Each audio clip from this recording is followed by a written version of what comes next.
మత విశ్వాసాల ప్రకారం అనేక దేవాలయాలు, రకరకాల ఆచారాలు, కట్టుబాట్లు, సాంప్రదాయాలు ఉన్నాయి. అంతేకాదు కొన్ని ఆలయాలలో భయానక రహస్యాలు కూడా ఉన్నాయని మనకు చరిత్ర, పురాణాల ద్వారా తెలుస్తుంది.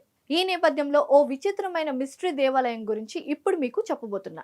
ఎందుకు విచిత్రమైన అన్నానంటే ఈ ఆలయంలోకి భక్తులకు నేరుగా ప్రవేశం అనేదే ఉండదు. ఇంతకీ నేను మాట్లాడుతున్న టెంపుల్ ఏంటంటే ఉత్తరాఖండ్ రాష్ట్రంలోని లాతూ మందిరంలో అనేక సంవత్సరాలుగా ఓ విచిత్రమైన సాంప్రదాయం కొనసాగుతుంది. ఈ ఆలయంలో దేవుడు ప్రత్యక్షంగా దర్శనమివ్వడు. ఈ కారణంగా ఈ ఆలయం పూజారులు దేవాలయంలో ప్రవేశించే ముందు కళ్ళకు, నోటికి గంతలు కట్టుకుంటారు. భక్తుల కళ్ళకు సైతం గంతలు కడతారు. ఈ సందర్భంగా ఈ ఆలయంలోని రహస్యాలేంటి, లాతూ దేవాలయం చరిత్ర విశిష్టతలేంటో ఇప్పుడు తెలుసుకుందాం. మిస్టరీ టెంపుల్స్ లో ఒకటైన లాతూ మందిరం ఉత్తరాఖండ్లోని చమోలి జిల్లాలోని దేవల్ బ్లాక్ అడవిలో ఉంది.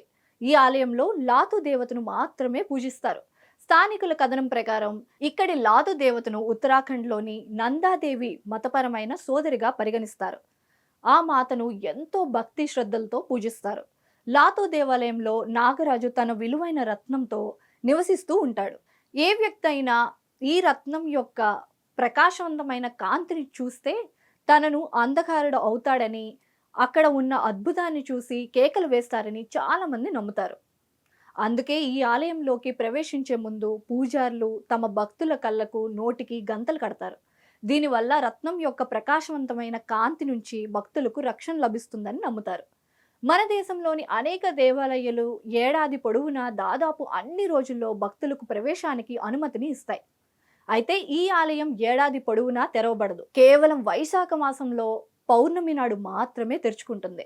ఆ సమయంలో భక్తులందరూ దూరం నుంచే భగవంతుడిని దర్శనం చేసుకుంటారు. అదేవిధంగా ఆలయ అర్చకులు అందరికీ కళ్ళు మూసి వారు కూడా కళ్ళకు గంతలు కట్టుకునే పూజలు చేస్తారు. లాతూ దేవాలయంలో ఎలాంటి పూజలు చేస్తారు అది ఇప్పుడు చూద్దాం. ఈ ఆలయంలో విష్ణు సహస్రనామం, భగవతి చండికా స్తోత్రాన్ని తరచూ జపిస్తారు. అమావాస్య రోజున ఈ ఆలయం తలుపులు మూసివేస్తారు. ఎన్నో మిస్టరీలుండి ఈ ఆలయాన్ని చేరుకోవాలంటే ఢిల్లీ నుంచి బస్సులో దేవ దర్శన బస్సులను ఎక్కాలి. రిషికేశ్ మీదుగా దాదాపు 465 కిలోమీటర్లు ప్రయాణించాలి. ఇది దేవత ఆలయం అయినప్పటికీ నాగరాజు విలువైన రత్నం కోసం ఇక్కడే వేచి ఉన్నాడని పురాణాల ద్వారా తెలుస్తుంది.